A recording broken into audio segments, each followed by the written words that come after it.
Welcome to the Encore Audio Archives YouTube channel. I'm Taper Dave, and this is my channel. I've uploaded hundreds of talks here that I've recorded at meetings in West LA, and I've also recorded conventions starting in 2013. I've got a bunch of those up. And Walt and Mary Murray, the original owners of Encore Audio Archives, started the company in the 80s, and Walt recorded Joe and Charlie's and a bunch of stuff down in Vista, California. My sobriety date is June 20th of 1994.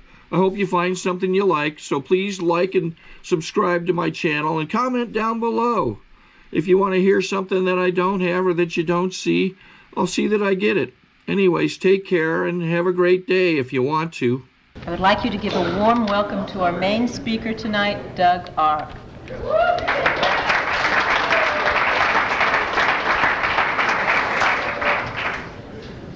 Hi, my name is Doug Rowell, and I'm a grateful alcoholic. And gee, I'm just delighted to be here. I want to thank Lynn for calling me and inviting me, and Mike for maybe telling Lynn to call me and invite me, and my friend Bernie for telling Mike that he ought to tell Lynn to call and invite me over here.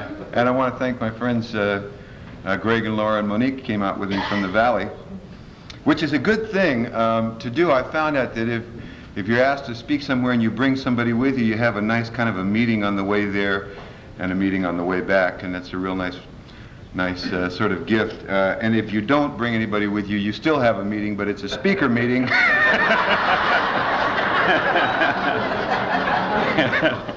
And I always found out I do a pitch on the way, and then I do a pitch there, and then there's a pitch on the way home. The pitch on the way home is the good one.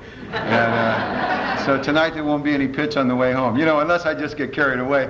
But I'm driving, I can talk if I want to.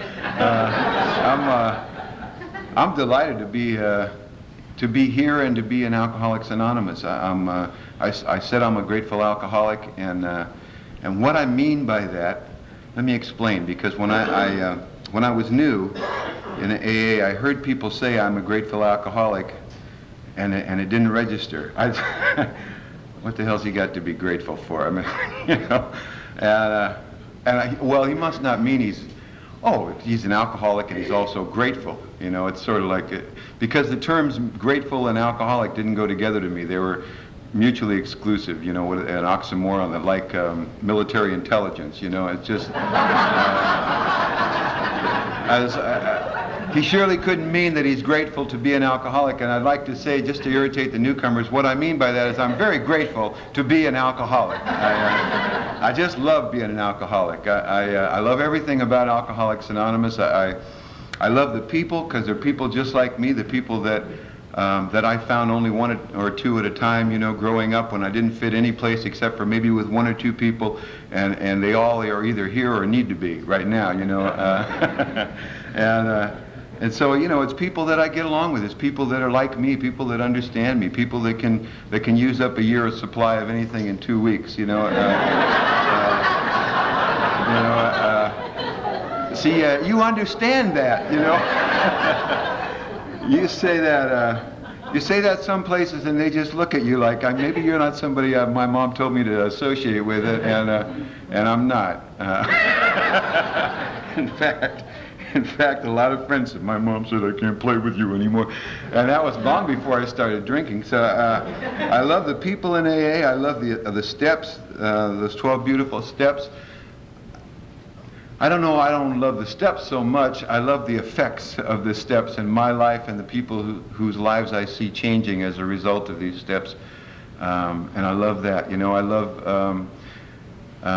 I know hundreds of alcoholics, and I never met one that was quite right, you know, and I just, I'm just crazy about that. You know, I've been to meetings all over the country, and we're all kind of nuts, you know, and we're all leaders, no followers in here, you know, and still things get done, we get along, you know. It's, in fact, except for the part about not drinking, this is what I was looking for all my life, and it was just that little bit of that little thing about not drinking that really kind of made it hard for me to get it. You know, As when I first came to AA, I mean, I knew I didn't belong here. Because for one thing, I was used to not belonging. I was used to not fitting in everywhere. I'm sure a lot of you had that experience growing up. I didn't really fit into my family. I didn't really fit in at school. I didn't really fit in at work. I just kind of got along with people, you know, or probably more aptly, they got along with me. And so I was used to not getting along with people. And plus, I knew I was a lot smarter than most of you, and so there really wasn't any reason for me to join up. You know, that old Groucho Marx line, why would I want to join a club that would accept somebody like me as a member? And there was a couple reasons. For one thing, I knew I was smarter than you because the people who were happy in their sobriety were all talking about reliance on a higher power. I want to thank God. I want to thank God and all of you, you know. And there's a hospital up by the San Fernando group called All of You Hospital. And I used to think, when people said, I want to thank God and all of you for my sobriety, like, God damn, everybody here got sober at All of You. And I kind of wanted to go up and see what All of You was all about, but I didn't want to catch anything.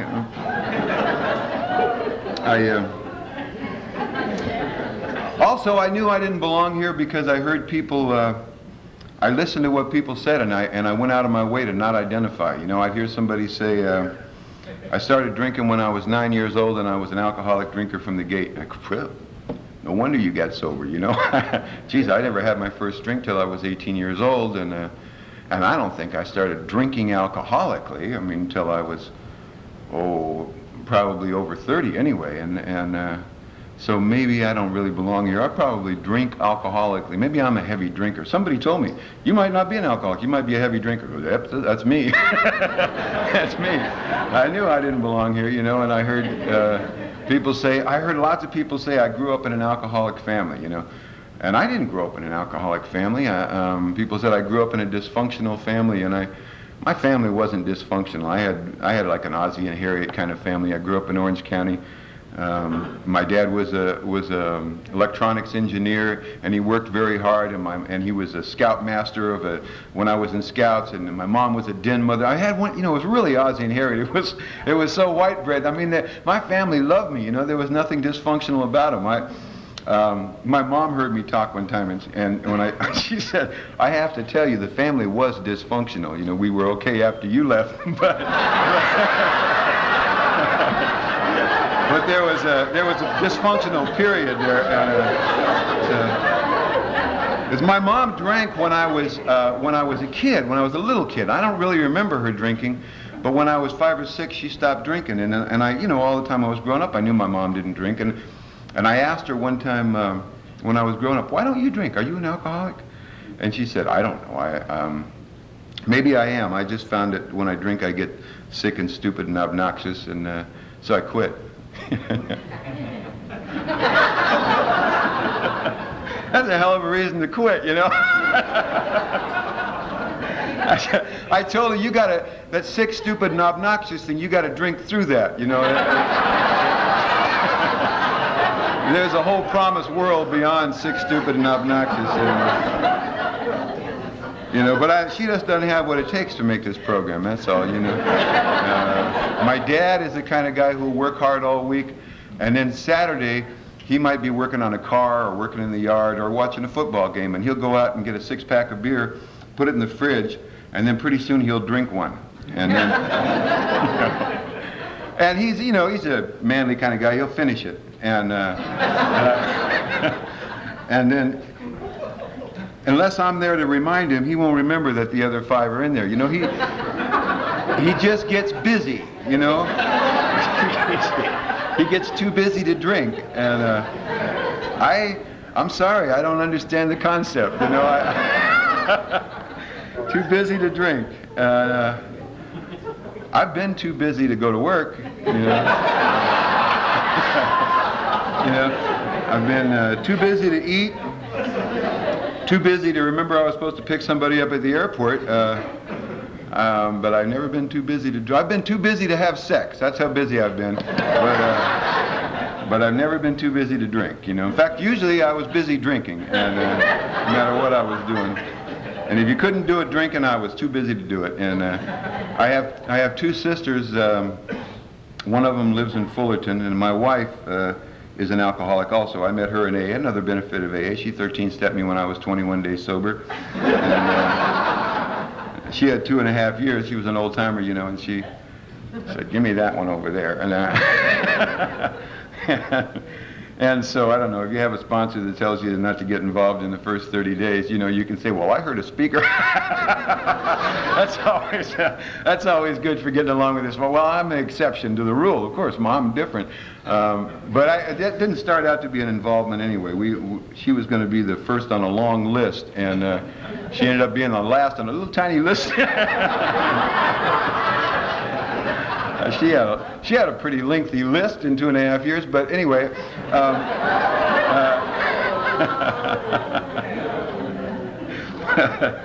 You know, that's the thing. You know, it was like, I look back at that now and I think maybe God said, "Look, you know, you might be of some use around here, buddy, but not if you're going to be chasing skirts around. So why don't you take the best one right off the gate, and if you don't screw this one up, maybe you'll have a happy life." You know, I think God does things like that, and I'm glad, because I heard tonight that there's a sober singles convention, and my trouble light went on. Whoa! Sober singles.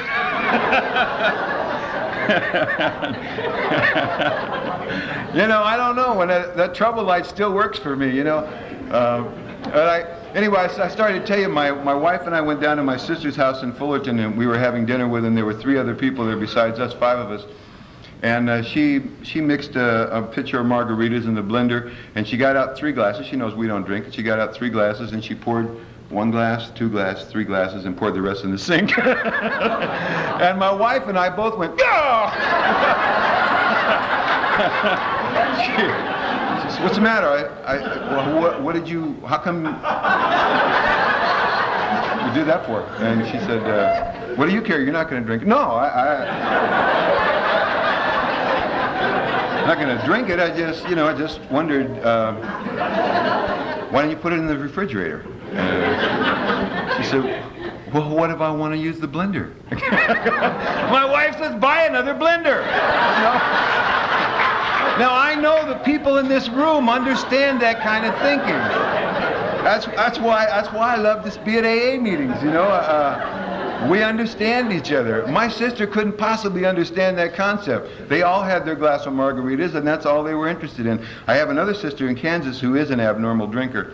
I went to visit her in Wichita a couple of years ago, and she's involved in the church. She's a Kansas school teacher, and you know, she's real Midwestern, and I've never seen her take a drink. I said, "Yvonne, do you ever drink at all? And like, you know, you go out with your friends or something?" She said, "No, well, I do. I have a glass of wine every New Year's at midnight." I said, "Do you?" Isn't that cute? Every New Year's, she said, "unless I forget." That's the part, I mean, I don't care. You know, if you want to have a glass of wine at New Year's midnight, but how could you forget? How could you forget? And I said that to her. I said, "How could you forget?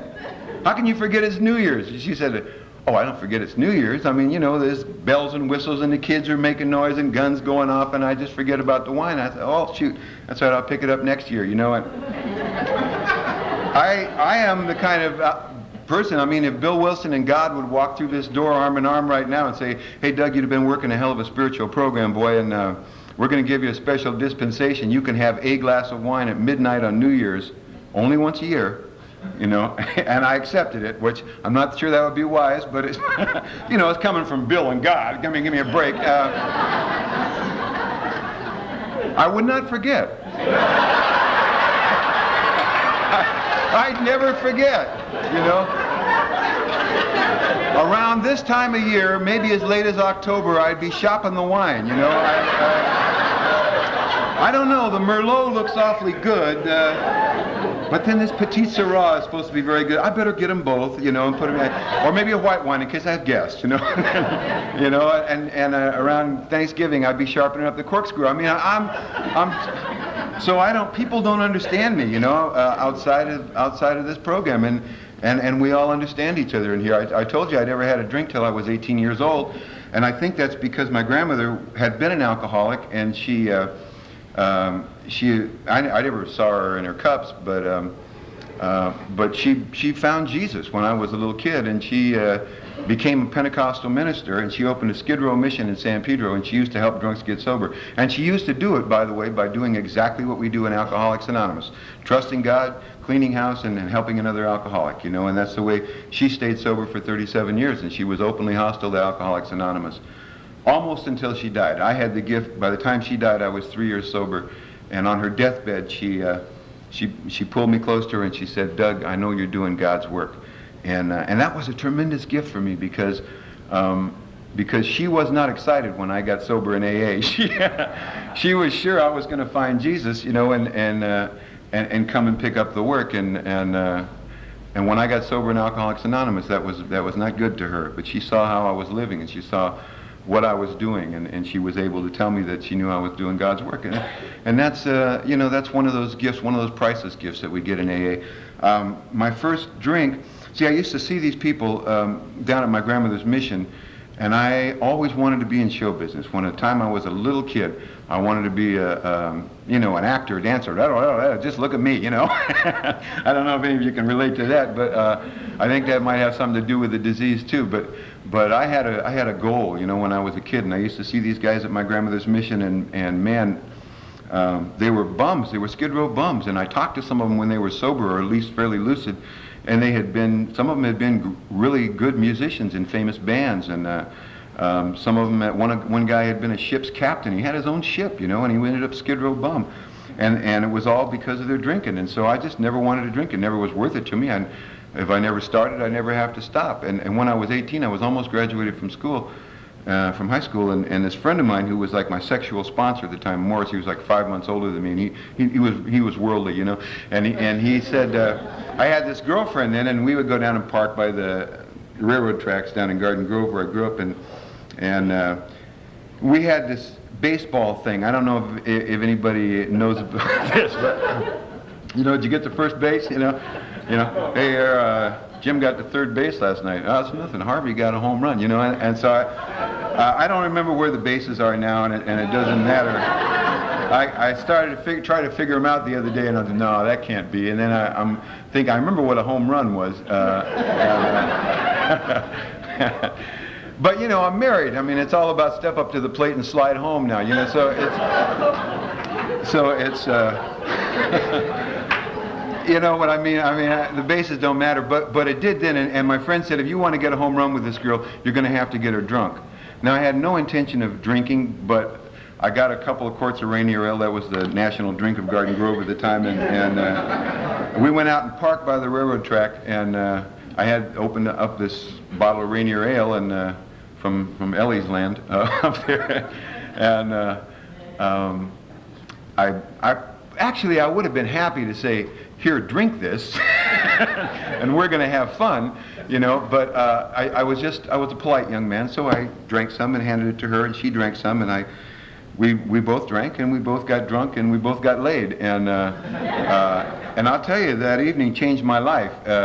It was my first drunk and my first sex, and looking back on it, it was neither a good drunk nor a good sex.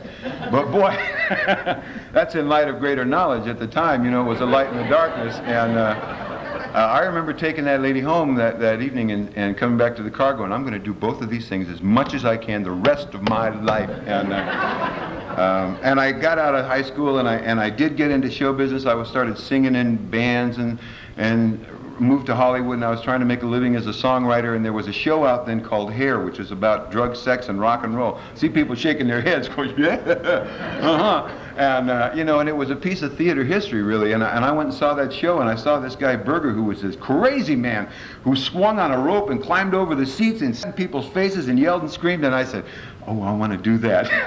That's what I want to do, and so I went down and I set up an audition at the Aquarius Theater to come and audition for Hair. And the day I was audition for this show, I was home, I had my guitar out, I was practicing the 2 songs that I was going to sing, and I pretty much had them down. I felt real good about them, but I broke a string on my guitar. And so I went to my roommate's drawer. He was also a guitarist, and I picked up, I found a string in his drawer, and underneath it was a little white capsule. And I wonder what that is. Because we didn't have a PDR, so we found out what drugs were by the swallow test, you know, in those days. And so I swallowed it, and it turned out it was THC. It was a synthetic marijuana. And I should probably tell you that my story is laced with a lot of drugs. I took every drug that I ever heard of, except for ones I've heard of since I've been sober, and I want to try those. You know, but including Zima. What is Zima? Yeah, you want to know too, don't you?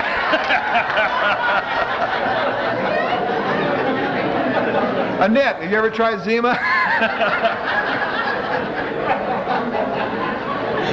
Okay. See, that's why it's good to hang out with newcomers. You know, you can.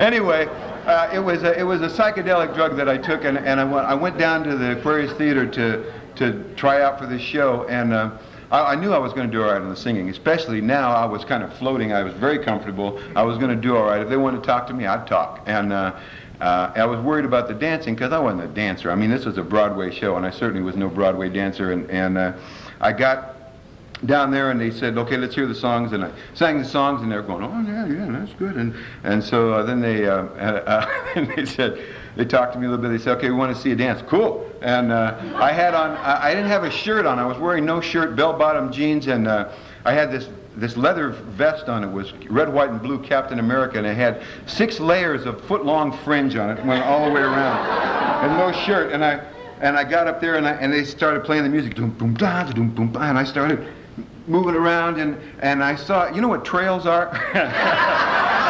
I was watching the fringe on this vest, and the fringe would go, pow! Whoa!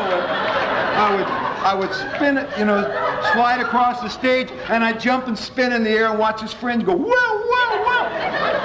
And I heard somebody say, Jesus, he sure can dance. And yeah, you know, it's when drugs were doing for me what I couldn't do for myself, you know.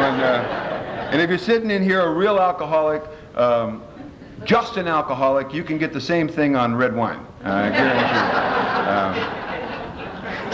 So don't feel left out. I thought about going and get another story with no drugs, but I've seen people do that. It's real expensive. So anyway, so they say they gave me the job, but they didn't hire me for LA. They hired me for Las Vegas, and I went home and ate a tab of sunshine acid and jumped on my Harley and headed out for Las Vegas. And I got in the show, and I traveled with them for 3 years. We're on the road for 3 years, and it was great. It was a great job for a guy like me that just loved to sing and dance and take drugs and have sex, you know, because that's all you did. that was the job. And and plus, you'd open in a new town every week or two, and then I was playing this crazy guy, so people wanted to have me on their TV shows, and I'd be written up in the paper and be on radio shows, you know, and stuff. You know, whoa, what's it like being in here? Cool, you know. and you know, people would come here, have some pot, have some acid, have me, you know, and it was a great job. And I got out of that job, and I came back to LA. And I should say, you know, when I first got sober, somebody told me, people will quote the big book and then add their own stuff to it. Somebody said to me, quote right out of the big book, our drinking was but a symptom of greater underlying causes and conditions. Period, out of the big book. That's the big book. Then they added, without saying, oh, and this is my opinion, if you don't find out what those deeper underlying causes and conditions are, you will drink again. And by the time I got sober, man, I didn't want to drink again. I didn't ever want to get sober again, and I started looking for the underlying causes and conditions. And I tended to blame hair after a while.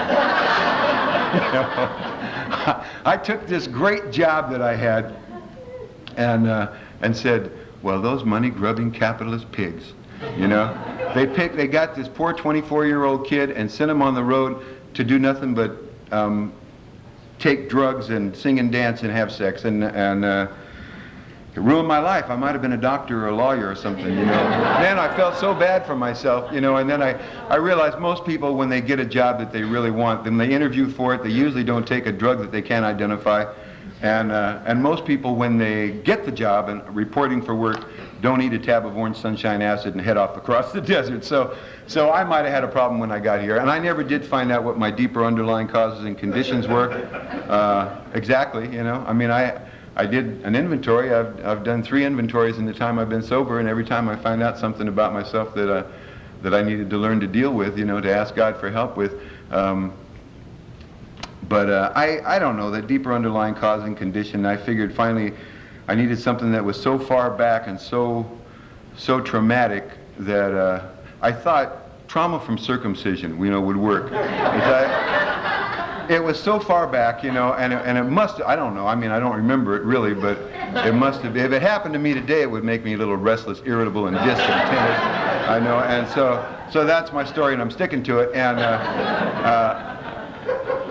when I got out of hair, I was getting jobs here and there, you know, trying to support myself while I was trying to get another show somewhere. And at one point I was parking cars at the Aquarius Theater where I got hired to be a star. And that wasn't very demoralizing. And a guy pulled in there who was a prop man on the show Hair.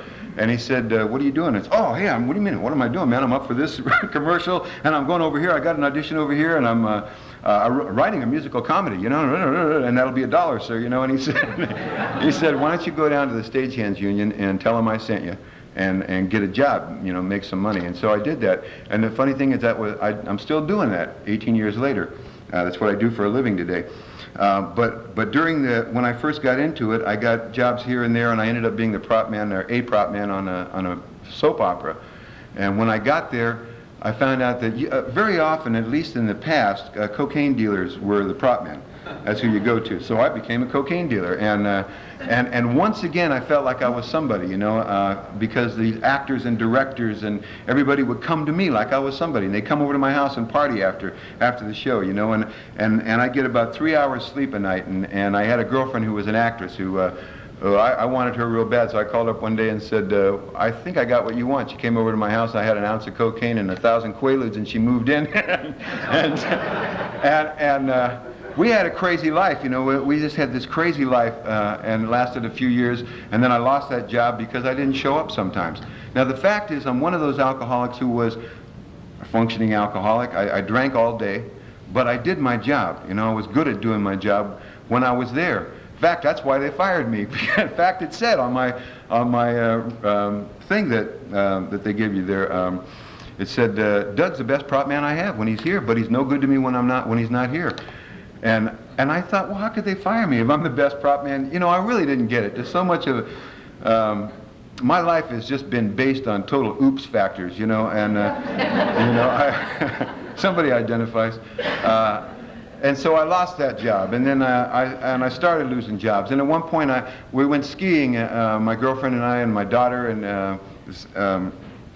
and we went skiing, and I got loaded I used to get loaded all day, every day, whether I was skiing or not.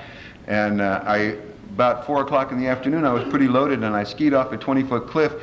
And I wasn't an accident either. I thought I could make it. You know, it was right around the Olympics, you know, and it didn't look that hard. And I ended up going down upside down on a bunch of ice, and I broke my shoulder, and I was out of work for 6 weeks. And I'd just gotten back to work, and this girl and I decided we wanted to have sex in the great outdoors one night when we'd been partying all night, and it was downtown Burbank, though, and we were having a hard time finding a place. So I went up to the top of this parking structure, but it was locked. So we went up the fire escape, and the door was locked. So I said, well, I'll just jump over. You know how they're open on the top, you know, parking structures. And so I'll just jump over the wall, and then I'll open it from the inside, and we'll have the whole thing to ourselves. And I did the jump part all right, but I didn't do the part where you get over the wall. That's the only part. I figured I should have got 75% for it, but I fell 4 stories. And it's different than falling off a roof. You know, if you fall off your house roof, you're on the ground almost before you realize you fall. But 4 stories, you got time to watch it go by, you know, and go, this is really going to hurt. And, People say, what did you think about? How you want to land? I mean, that's, there's nothing else to think about, you know. And so I broke my pelvis in 2 places, and I broke the heel off my right foot, and fortunately it was the parking lot at St. Joseph's Hospital, so I didn't have to go very far. And they put me in the hospital, and it took me 5 months to learn to walk, and I was so crazy in the hospital, they were giving me Percodan and Demerol, and I had one friend of mine bringing me in a half pint of Bushmills Irish whiskey every day, and another friend bringing me in a half a gram of cocaine. And I never said to the doctor, excuse me, I'm mixing this cocaine and whiskey with the Demerol and Percodan. Is that going to be a problem? You know, it didn't occur to me. And it wasn't a problem, but, you know, it just didn't occur to me. I was proud of myself for cutting down. But anyway, what happened was my girlfriend, who had been living with me, got sober. And I think I fell off a 4-story building and she hit bottom. And so she got sober, and I went to see her take a 9-month chip when she was 9 months sober, and that's when I saw my first AA meeting. And I was real disappointed because I didn't know that there was a lot of God stuff in AA, and I was a missionary atheist at the time.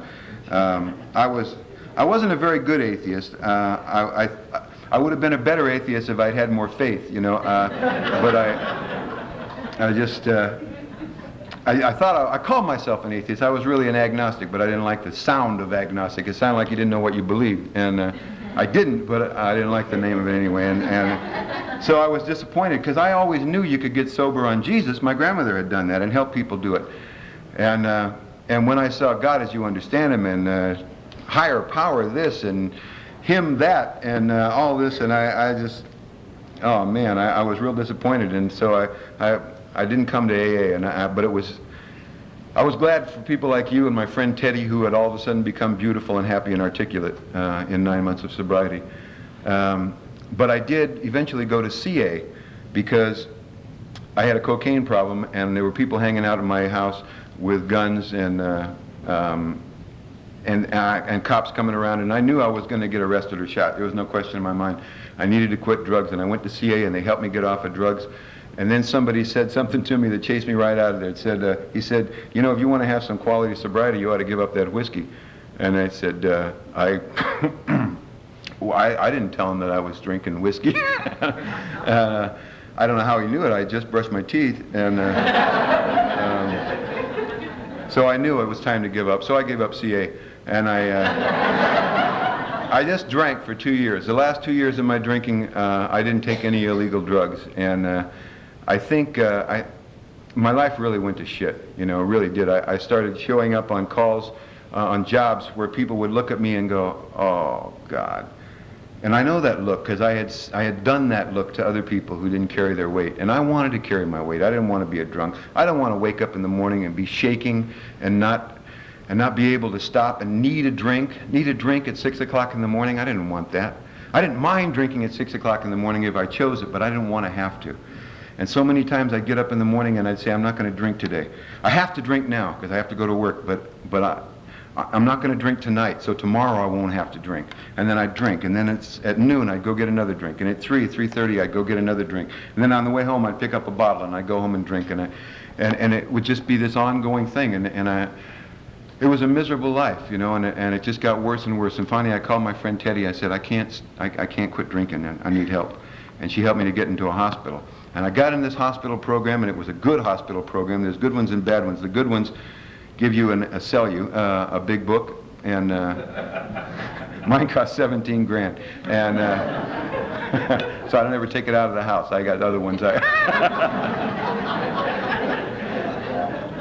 And they take you to meetings. And I went to meetings, and 23 days later, I got out of that hospital, and I had to drive 12 miles from Van Nuys and a hospital to my home in Tujunga.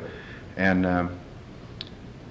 when I left that hospital, if you had asked me, are you going to drink again, I would have said, I can't drink again. I'm done drinking. But before I could drive that 12 miles, I stopped at a liquor store, and I think I stopped to get cigarettes. And I went in and I said, give me a pack of Winston's and a half pint of Bushmills, because that's what I was used to saying.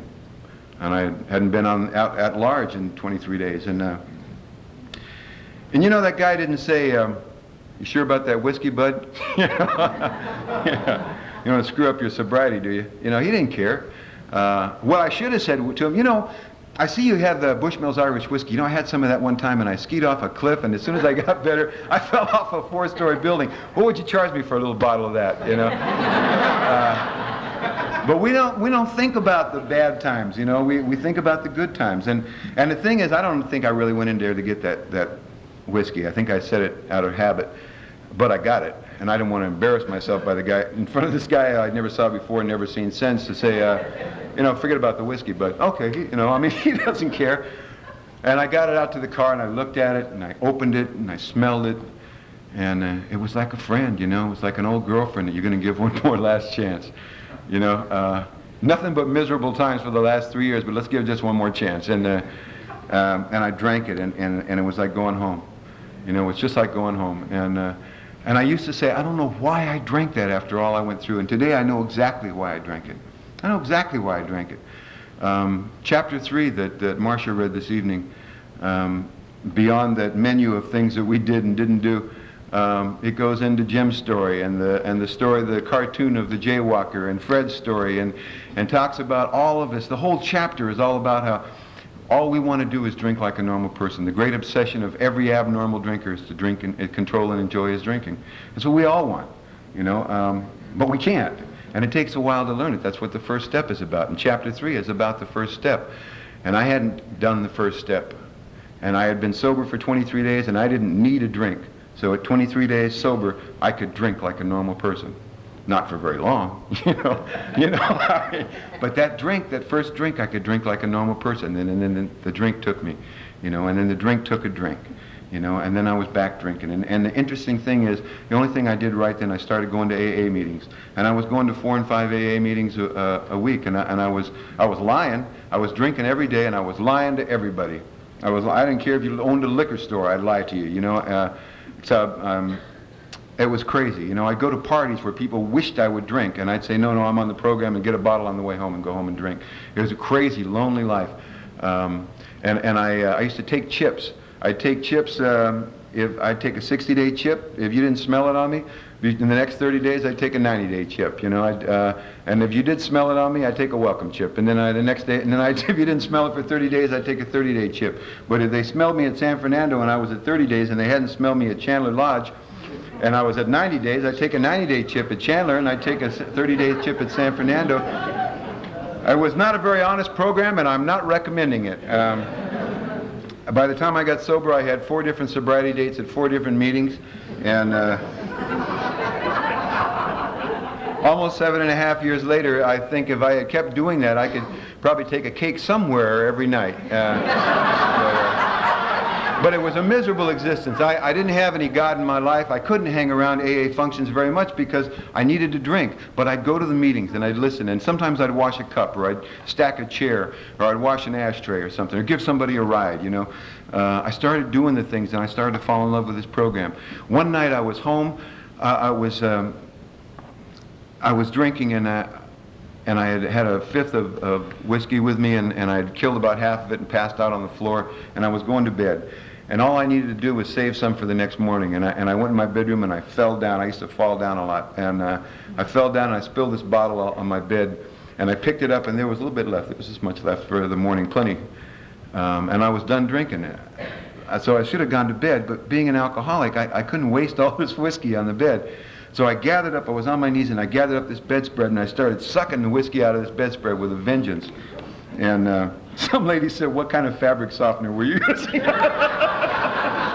Lady, I don't know where you drank, but if you couldn't drink it, it wasn't in my house, you know. What happened, it was like I stepped outside of myself for a minute, and I saw myself, this animal sucking whiskey out of a bedspread. You know, I was 42 years old, and I realized that 42 years of life, of doing a lot of interesting things and being a lot of interesting places, where it had brought me was to a place where the only difference between me and those guys at my grandmother's mission was the bedspread.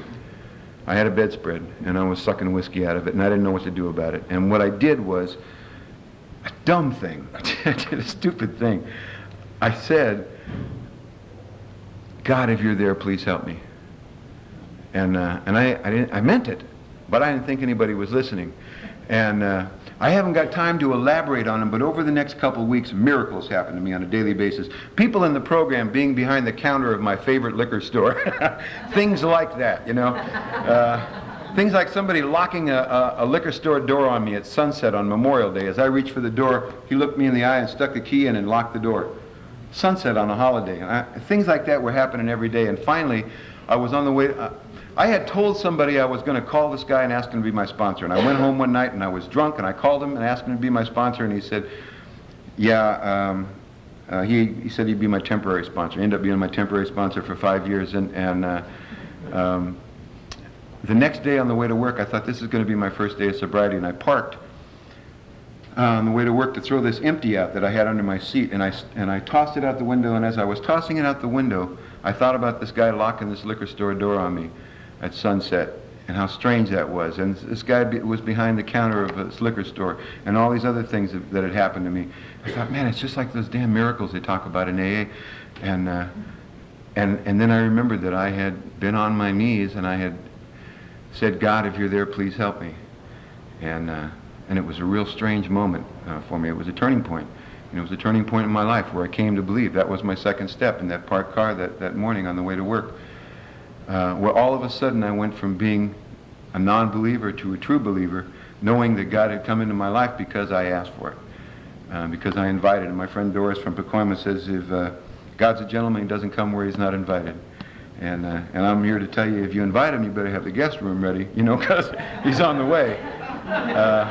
I like to, I want to close with this. When I was 1 year sober, I had taken a cake. You know, it took me 8 months of going to meetings and lying to get to the point where I could have a day of sobriety, and then 2 days and 3 days, and the next 30 days would be just like the last 30 days, you know, or maybe better, or maybe worse, you know. If you don't drink, you'll get that blue chip, you know, or a green chip. I'm sorry, you'll get the blue chip too eventually. But I had put a year together, and I was home. I had taken a couple of cakes, and I was home working on a car, and I was filthy, and I'd been crawling under it, and I had dirt and grease all over me. My hair was stuck to my face. I had a bandana halfway on, halfway off, and blood and, you know, and oil everywhere. And I went in my bathroom, and I saw myself in my mirror, and I said, oh man, what an ugly guy.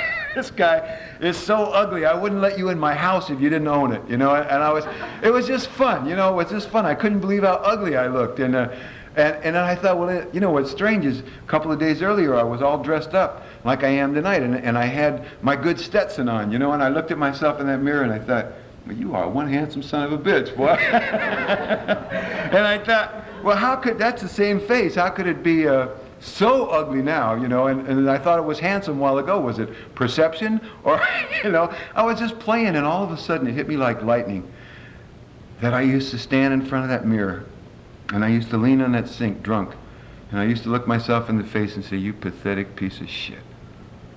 You pathetic piece of shit. And that hadn't happened in a year. A whole year had gone by. I used to do that every day, every other day. And a whole year had gone by when I hadn't called myself a pathetic piece of shit. And it wasn't because I had a sign on my mirror that said, we're not a pathetic piece of shit today. You know, and it wasn't, I didn't have anything that said, keep it simple, sweetheart. You know, I was doing the things in Alcoholics Anonymous. I was trusting God. I was cleaning house, and I was helping other alcoholics. I was reading the book. You know, I was going to meetings, and I was just doing the things that are required to maintain our sobriety. I didn't come in to get self-esteem. I just accidentally achieved it by doing esteemable acts.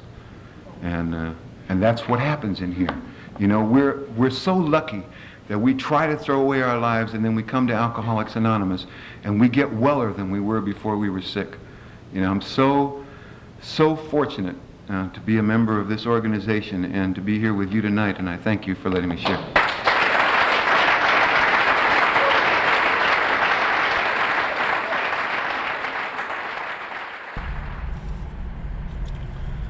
Okay, this is how I prepare my drone for launching.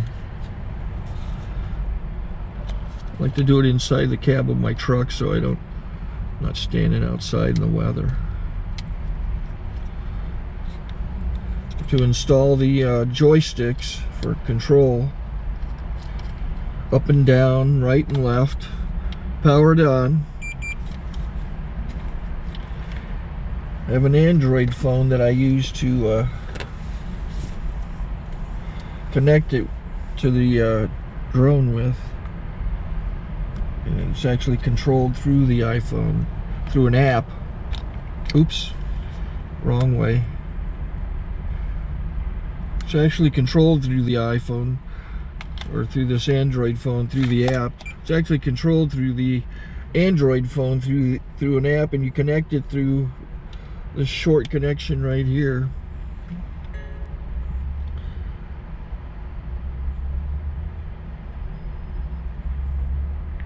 Remote control connected. Remote control's connected. So I pull out the drone. I have to extend the legs. Long legs extended first, then the short legs. Remove the gimbal protector. Set that aside, then power it on one short burst and one long burst. I lay it down. So I have to go to calibrate. So the drone's not connected yet. It shows you here as this drone gets disconnected, even though the remote's powered on. So the drone has to establish it's connected. So I go into the app to calibration mode. First I'll calibrate the remote controller. Start calibration. Out, in, oop, out, in, up, down, and then this little wheel is to control the gimbal. So it's calibrated. Go to gimbal calibration, start calibration, and then it calibrates the gimbal. I don't know if that shows up. The gimbal's moving all over the place. Changes, you can see it on the video. And I'm calibrated to take off. It's acquired 7 satellites at the moment. There are 26 satellites up in the sky, which it has to acquire before you can take off. So it's connected. It's got enough satellites. This is white. I can go to press this little arrow button, swipe right to take off, and it would start the motors if I slid this to the right. But I'll wait till I get outside. Don't want to do it inside.